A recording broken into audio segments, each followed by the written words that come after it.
நம்மளோட ப்ராஜெக்ட்டுக்கு MySQL database வந்து connect பண்ண போது அந்த கனெக்ஷன் செட்டப் கரெக்டாக ஒர்க் ஆகுது அப்படின்னு தெரிஞ்சுக்கிறதுக்கு டீடைல்ஸ் அப்படின்னு ஒரு மாடலை வந்து நம்ம கிரியேட் பண்ணியிருந்தோம். அண்ட் நம்ம கிரியேட் பண்ற ஒவ்வொரு மாடல் ஸ்ட்ரக்சரும் நம்ம கனெக்ட் பண்ணி ஒர்க் பண்ற டேட்டாபேஸ்ல போயிட்டு ஒரு டேபிளா வந்து கிரியேட் ஆகும் அப்படின்னு வந்து சொல்லியிருந்தோம். அண்ட் என்னதான் நம்ம SQL டேட்டாபேஸ் வந்து யூஸ் பண்ணாலும் டேட்டாபேஸ்க்குள்ள வந்து நம்ம டேபிளை கிரியேட் பண்ண மாட்டோம். எப்பவுமே மாடல் மூலியமா தான் அந்த டேபிளுக்கான ஸ்ட்ரக்சரை கிரியேட் பண்ணிட்டு மைக்ரேஷன் ப்ராசஸ் மூலியமா அதை கொண்டு போய் டேட்டாபேஸ்ல டேபிளா வந்து கன்வெர்ட் பண்ணுவோம். அண்ட் இந்த டீடைல்ஸ் அப்படிங்கிற மாடல் கிரியேட் பண்ண போது வெறும் கோடை மட்டும் தான் நம்ம ரன் பண்ணோம். அந்த மாடல் ஸ்ட்ரக்சரை பத்தி எதுவுமே டீடைல்டா பார்க்கல. இப்போ ஒரு மாடல் ஸ்ட்ரக்சரை எப்படி கிரியேட் பண்றது அண்ட் பேசிக்கா என்னென்ன ஃபீல்ட்ஸ் எல்லாம் வந்து நம்ம யூஸ் பண்ணலாம் அப்படின்னு வந்து பார்க்கலாம். இப்போ மாடல்ஸ் வந்து எப்பவுமே கிளாஸ் பேஸ்டா தான் வந்து கிரியேட் பண்ணுவோம். நம்மளோட மாடல் கிளாஸ்க்கு என்ன நேம் வந்து வைக்கிறோமோ அந்த நேம் தான் வந்து டேட்டா பேஸ்ல அது டேபிளா கன்வெர்ட் ஆகும் போதும் நேமா வந்து வந்திருக்கும். ஸோ இப்போ நம்மளோட மாடலுக்கு டீடைல்ஸ் அப்படிங்கிற நேம் வந்து கொடுத்துருந்தோம். டேட்டா பேஸ்க்குள்ள டீடைல்ஸுங்கிற பேர்ல அந்த டேபிள் வந்து கிரியேட் ஆகிருக்கும். இப்போ ஒரு டேபிள் அப்படின்னு நம்ம எடுத்துக்கிட்டோம்னா அதுல மல்டிபிள் காலம்ஸ் வந்து இருக்கும் டேட்டாஸை வந்து ஸ்டோர் பண்ணி வைக்கிறதுக்காக. இந்த காலம் எல்லாமே வந்து நம்ம என்ன பண்ணுவோம்னா நம்ம மாடல் கிளாஸ்க்குள்ள ஒவ்வொரு வேரியபிள் நேமா வந்து நம்ம கிரியேட் பண்ணுவோம். அண்ட் நம்ம மாடலுக்குள்ள கொடுக்குற ஒவ்வொரு வேரியபிள் நேமும் நம்ம கிரியேட் பண்ண போற டேபிளுக்கான ஃபீல்டு நேம்ஸா வந்து வரும். ஒவ்வொரு காலம்கான நேமா வந்து வரும். அண்ட் ஈக்குவல்டுக்கு அப்புறம் நம்ம என்ன கொடுக்குறோம்னா அந்த பர்டிகுலர் ஃபீல்டில் என்ன டைப் ஆஃப் டேட்டா டைப்பை வந்து நம்ம வேல்யூவாக ஸ்டோர் பண்ணி வைக்கணும் அப்படிங்கிறத வந்து நம்ம மென்ஷன் பண்ணணும். அண்ட் எல்லா ஃபீல்டுக்கும் இந்த ஒரு போர்ஷன் அப்படிங்கிறது காமனாக வரும். ஸோ ஈக்குவல்டுக்கு அப்புறம் டிபி டாட் காலம் அப்படிங்கிறத நம்ம யூஸ் பண்ணியிருக்கணும். அண்ட் அந்த காலம் அப்படிங்கிறது ஒரு ஃபங்க்ஷன். ஒரு காலம் வந்து எப்படி கிரியேட் ஆகணும் அப்படிங்கிறத அதோட பிராக்கெட்ஸ்குள்ள வந்து நம்ம மென்ஷன் பண்ணியிருக்கணும்.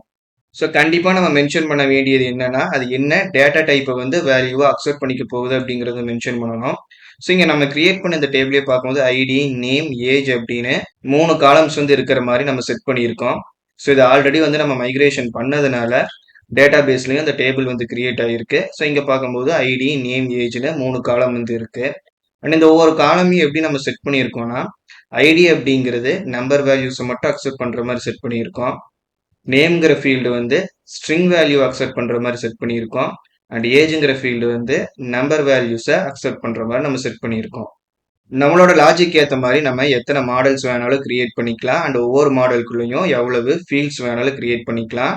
ஃபீல்டோட நேம் வந்து நமக்கு என்ன பர்பஸ் வந்து யூஸ் பண்ணுறோமோ அதுக்கேற்ற மாதிரி நம்ம வச்சுக்கலாம். அண்ட் ஒரே டேட்டா டைப்பை வேல்யூவாக ஹோல்ட் பண்ணியிருக்கிற மாதிரி நம்ம மல்டிபிள் ஃபீல்டும் வந்து ஒரே மாடலுக்குள்ளே கிரியேட் பண்ணிக்கலாம். பட் நம்ம மாடலுக்குள்ள அந்த மாடலோட பர்பஸ்க்கு ஏற்ற மாதிரி எவ்வளோ ஃபீல்டு வந்து நம்ம கிரியேட் பண்ணாலும் ஃபர்ஸ்ட் ஃபீல்டை வந்து இந்த ஐடி அப்படிங்கிற ஃபீல்டை வந்து நம்ம கிரியேட் பண்ணுவோம். இது எதுக்காக அப்படின்னா ஒவ்வொரு மாடலுக்கும் ஒரு யூனிக்கான ஐடென்டிஃபிகேஷன் அப்படிங்கிறது வந்து தேவைப்படும். அண்ட் அந்த ஃபீல்டு வந்து எப்பவுமே ஐடி அப்படிங்கிற பேர்ல தான் வந்து நம்ம யூஸ் பண்ணுவோம். அண்ட் அது இன்டீஜர் டேட்டா டைப்பாக வந்து இருக்கணும். ஸோ அதனால டிபி டாட் காலம் கொடுத்துட்டு அதோட ப்ராக்கெட்குள்ள டிபி டாட் இன்டீஜர் அப்படின்னு ஒரு நம்பர் ஃபீல்டாக வந்து நம்ம செட் பண்ணிக்கிறோம். அண்ட் அதுக்கு பிரைமரி கீ அப்படின்னு ஒரு ஆட்ரிபியூட்டை கிரியேட் பண்ணி அதோட வேல்யூவா வந்து ட்ரூ அப்படிங்கிற வேல்யூ வந்து நம்ம கொடுத்துருக்கணும். இது எதுக்காக அப்படின்னா இப்போ நான் சொன்ன மாதிரி ஒரு யூனிக் ஐடென்டிஃபிகேஷன் வந்து கிரியேட் பண்ணணும். ஸோ இந்த காலம் தான் இந்த டேபிளுக்கான யூனிக் ஐடென்டிஃபிகேஷன் அப்படின்னு நம்ம இந்த பிரைமரி கீ வந்து கொடுத்து நம்ம அதை செட்டப் வந்து பண்ணிக்கிறோம். அண்ட் நம்ம டேட்டாவை இந்த டேபிளுக்கு வந்து ஆட் பண்ணும்போது இந்த ஐடிங்கிற காலம்க்கு மட்டும் நம்ம வேல்யூ தரமாட்டோம். அது பிரைமரி கீயா செட் பண்ணிட்டதுனால அது ஆட்டோமேட்டிக்காக இன்க்ரிமெண்ட் ஆயிரும். ஃபர்ஸ்ட் ரோ ஆஃப் டேட்டாக்கு வந்து 1 அப்படின்னு வந்து ஸ்டார்ட் ஆகும். இந்த மாதிரி அந்த டேபிள் எத்தனை ரோ வந்து ஆட் பண்றோமோ அதுக்கேற்ற மாதிரி அது ஆட்டோமேட்டிக்கா இன்க்ரிமெண்ட் ஆகிக்கிட்டே வந்து இருக்கும். அண்ட் அந்த ஐடி அப்படிங்கிற ஃபீல்டு ரொம்ப முக்கியம். இதை பேஸ் பண்ணி தான் நம்ம மற்ற லாஜிக்ஸ் எல்லாமே மாடல்ஸை வச்சு எழுதுற மாதிரி இருக்கும். அண்ட் இதில் நம்பர்ஸை ஸ்டோர் பண்ணணும் அப்படிங்கும்போது இன்டீஜர் ஃபீல்டு வந்து யூஸ் பண்ணலாம் அப்படின்னு வந்து பார்த்தோம். அதுவும் ஹோல் நம்பர்ஸை ஸ்டோர் பண்ணும்போது மட்டும்தான் அது யூஸ் பண்ண முடியும். டெசிமல் நம்பர்ஸை ஸ்டோர் பண்ணணும் அப்படின்னா அதுக்கு வேற ஃபீல்டு வந்து யூஸ் பண்ணணும். அண்ட் ஸ்ட்ரிங்குங்கிற ஃபீல்டு நார்மலாக நம்ம டெக்ஸ்ட்டை வந்து ஆட் பண்ணணும்னா யூஸ் பண்ணலாம். அதுவும் ஒரு லிமிட்டடான டெக்ஸ்ட்டை மட்டும்தான் நம்மளால் ஆட் பண்ணி வைக்க முடியும். இது மட்டும் இல்லாமல் நிறைய ஃபீல்ட்ஸ் வந்து இருக்குது. அதில் இப்போ பேசிக்காக என்னென்ன ஃபீல்டு வந்து நமக்கு ஸ்டார்டிங்கில் தெரிஞ்சிருக்கணும் அப்படின்னு பார்க்கலாம். அண்ட் அதை நான் காப்பி பேஸ்ட் வந்து பண்ணிக்கிறேன். அண்ட் இங்கே பார்க்கும்போது யூசர் நேம் அப்படின்னு ஒரு ஃபீல்டு வந்து கிரியேட் பண்ணியிருக்கேன். இதையும் ஸ்ட்ரிங் அப்படின்னு தான் வந்து கிரியேட் பண்ணியிருக்கேன். அண்ட் இந்த ரெண்டு இடத்துல பார்த்தாலும் ஸ்ட்ரிங்குக்குள்ள 100 அப்படிங்கிறது வந்து கொடுத்துருப்பேன். ஒரு ஃபீல்டை வந்து நம்ம ஸ்ட்ரிங் டேட்டாவை வந்து செட் பண்ண போகிறோம் அப்படின்னா அந்த டேட்டா டைப் வந்து மேக்ஸிமம் எவ்வளோ லெட்டர்ஸை வந்து ஹோல்டு பண்ணும் அப்படிங்கிறத வந்து நம்ம மென்ஷன் பண்ணியிருக்கணும். ஸோ லெட்டர்ஸ் அப்படிங்கிறதோட டெக்னிக்கலாக சொல்லும்போது கேரக்டர்ஸ் அப்படின்னு வந்து நம்ம எடுத்துக்கலாம். எவ்வளோ கேரக்டர்ஸை வந்து அந்த ஃபீல்டில் ஸ்டோர் பண்ணி வைக்கணும் அப்படிங்கிறது வந்து நம்ம மென்ஷன் பண்ணணும். இப்போ 100 அப்படின்னு மென்ஷன் பண்ணோம்னா மேக்ஸிமம் ஒரு ஃபீல்டில் 100 கேரக்டர்ஸ் வந்து நம்மளால ஸ்டோர் பண்ணி வைக்க முடியும். அண்ட் இங்கே ஸ்ட்ரிங் கொடுத்ததை விட இங்கே எக்ஸ்ட்ராவாக வந்து 2 ஆட்ரிபியூட் வந்து கொடுத்துருக்கேன். அதில் என்னன்னா ஃபர்ஸ்ட் யூனிக்யூ ட்ரூ. இப்போ யூசர் நேம் வந்து கிரியேட் பண்ணுறோம் அப்படின்னா இப்போ நம்ம சோஷியல் மீடியாலலாம் நமக்கான யூசர் நேம்ஸை வந்து நம்ம கிரியேட் பண்ணியிருப்போம். அப்போ நம்ம ஒருத்தங்க வச்சிருக்க யூசர் நேம் வந்து இன்னொருத்தங்களுக்கு வராது. அப்போ ஒவ்வொருத்தங்களுக்கும் அந்த யூசர் நேம் வந்து யூனிக்காக இருக்கணும். அப்போ ஒவ்வொரு ரெக்கார்ட்லையும் வர வேல்யூ அப்படிங்கிறது இந்த பர்டிகுலர் ஃபீல்டுக்கு யூனிக்காக இருக்கணும் அப்படிங்கும்போது யூனிக்யூ ட்ரூ வந்து கொடுக்கலாம். அண்ட் மல்டிபிள் ஃபீல்ட்ஸ் இருக்கும்போது சில ஃபீல்டுக்கு யூசர் டேட்டா தரும்போது எம்டியா கூட விட்டுருவாங்க. அப்படி இந்த ஃபீல்டு வந்து எம்டியா இருக்கக்கூடாது, கண்டிப்பாக ஏதோ ஒரு டேட்டா வந்து யூசர் என்டர் பண்ணியிருக்கணும் அப்படின்னா அந்த மாதிரி ஃபீல்ட்ஸ் வந்து நல்லபிள் ஈக்குவல் டு ட்ரூ அப்படின்னு வந்து கொடுத்துருவோம். ஸோ வேல்யூ கொடுத்தா தான் நம்ம இந்த டேபிளில் டேட்டாவை ஆட் பண்ண முடியும், இல்லைனா எரர் வந்து ஜென்ரேட் பண்ணும். அண்ட் ஸ்ட்ரிங் ஃபீல்ட் அப்படிங்கிறது ஒரு ஃபிக்ஸ்டான கேரக்டர்ஸ்க்காக தான் வந்து நம்ம கிரியேட் பண்ண முடியும்.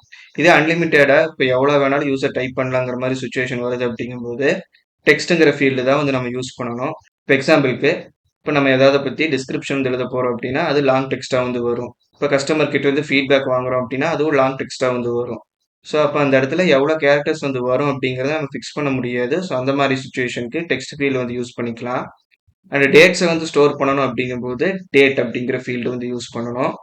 நீங்கள் பார்க்கும்போது ஃபீல்டோட நேம்ஸ் எல்லாமே வந்து கேபிட்டலில் தான் வந்து ஸ்டார்ட் பண்ணியிருக்கணும்.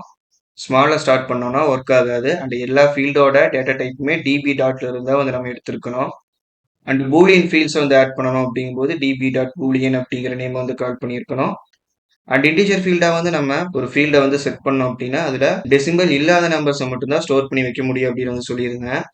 ஸோ டெசிமலோட வர மாதிரி நம்பர்ஸையும் நம்ம ஸ்டோர் பண்ணி வைக்கணும் அப்படிங்கும்போது அதுக்கு இந்த ஃப்ளோட் அப்படிங்கிற ஃபீல்டை வந்து நம்ம யூஸ் பண்ணலாம். அண்ட் இங்கே நம்ம பார்த்த ஃபீல்டு மட்டும் இல்லாமல் இன்னும் நிறைய ஃபீல்ட்ஸ் வந்து இருக்கு. பட் நம்ம இப்போ பார்த்துருக்க எல்லாமே பேசிக்காக தெரிஞ்சிருக்க வேண்டிய ஃபீல்ட்ஸு. மற்ற ஃபீல்டு டைப் எல்லாமே நம்ம பண்ணுற டாஸ்க்கு ரிக்குவயர்மெண்ட்டாக இருக்குது அப்படிங்கும்போது பார்த்துக்கலாம். அண்ட் இங்கே கீழே பார்த்தோம் அப்படின்னா ஒரு ஃபங்க்ஷன் வந்து எழுதியிருப்பேன். இந்த ஃபங்க்ஷன் எதுக்காக அப்படின்னா இப்போ நம்ம கிரியேட் பண்ணுற மாடலில் சேம் பேட்டர்னுக்காக மல்டிபிள் டேட்டாஸ் வந்து ஸ்டோர் பண்ணுவோம். இப்போ ஒரு டேட்டாவை வந்து நம்ம கால் பண்ணி எடுக்கும்போது அந்த டேட்டாவை நம்ம வேற ஏதாவது ஃபார்மேட்ல காட்டணும், இல்லை எல்லா டேட்டாவையும் காட்டுறதுக்கு பதிலாக சிம்பிளா அந்த ரோல எது மெயின் காலமோ அதோட வேல்யூ மட்டும் நம்ம காட்டினா போதும் அப்படிங்கும்போது இந்த ஃபங்க்ஷன் வந்து எழுதலாம். அண்ட் இந்த ஃபங்க்ஷனோட நேம் வந்து எப்பவுமே இந்த $_REPR $_ தான் வந்து இருக்கணும். இதுக்கு என்ன மீனிங் அப்படின்னா ரெப்ரசன்டேஷன் அப்படிங்கிற மீனிங். ஸோ இப்போ இந்த டேபிள் ஆட் பண்ணியிருக்க ஒரு பர்டிகுலர் டேட்டாவை கால் பண்ணோம்னா அதோட ரெப்ரசன்டேஷனாக அதோட நேம் வந்து வரும். அதுக்கப்புறம் இன்னும் டெப்த்தாக வந்து அதுக்குள்ள இருக்கிற மற்ற காலம்ஸை பார்க்கணும்னா நம்ம அதுக்கேற்ற மாதிரி எலாபரேட் பண்ணி நம்ம பார்த்துக்க முடியும். பட் ஒரு ஷார்ட் ஃபார்மாக வந்து இங்கே நம்ம கொடுக்குற ரெப்ரசன்டேஷன் வந்து ஒவ்வொரு ரோ ஆஃப் டேட்டாவுக்கும் வந்து இருக்கும். அண்ட் இப்போ நம்ம இந்த மாடலுக்குள்ள சில சேஞ்சஸ் வந்து பண்ணியிருக்கோம். நான் ஆல்ரெடி வந்து சொல்லியிருந்தேன், ஒரு மாடல் புதுசாக கிரியேட் பண்ணாலும் சரி, இல்லை அதுக்குள்ள சேஞ்சஸ் வந்து நம்ம பண்ணாலும் சரி, மைக்ரேட்டும் அப்கிரேடும் அப்படிங்கிற 2 கமாண்டை வந்து ரன் பண்ணணும் அப்படின்னு சொல்லியிருந்தேன். ஸோ இப்போ டெர்மினல் ஓப்பன் பண்ணிக்கிறேன். விர்ச்சுவல் என்வரன்மெண்ட்டை ஆல்ரெடி ஆக்டிவேட் வந்து பண்ணி வச்சிருக்கேன். இப்போ மைக்ரேட்டும் அப்கிரேட் கமாண்டும் நம்ம ரன் பண்ணிடுவோம். இப்போ ஃபர்ஸ்ட் மைக்ரேட் கமாண்ட் வந்து ரன் பண்ணிடுறேன். So flash space TV space migrate. நம்ம பண்ண சேஞ்சஸ் எல்லாத்தையுமே வந்து டிடெக்ட் பண்ணிக்கிச்சு. அண்ட் இப்போ அதை டேட்டா பேஸில் கொண்டு போயிட்டு ஆட் வந்து பண்ணிடுவோம். So flash DB space upgrade. இப்போ டேட்டா பேஸ் எடுத்துட்டு ரெஃப்ரெஷ் பண்ணிட்டு பார்ப்போம். ஸோ இப்போ பார்க்கும்போது நம்ம கிரியேட் பண்ண டேபிளில் இப்போ நம்ம எக்ஸ்ட்ராவாக ஆட் பண்ண ஃபீல்ட்ஸ் எல்லாமே வந்து ஆட் ஆகிடுச்சு.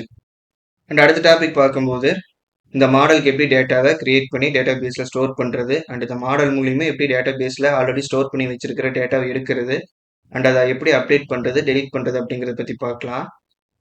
ஸோ இந்த வீடியோ அவ்வளோதான். இந்த வீடியோ உங்களுக்கு யூஸ்ஃபுல்லாக இருந்தால் லைக் பண்ணுங்கள். கிளாஸ்க்கு கம்ப்ளீட்டாக கற்றுக்கணும் அப்படின்னு நினச்சிங்கன்னா மறக்காமல் நம்ம சேனலுக்கு சப்ஸ்கிரைப் பண்ணிவிட்டு கிளாஸ் பிளேலிஸ்ட்டை கம்ப்ளீட்டாக பாருங்கள். தேங்க்ஸ் ஃபார் வாட்சிங்.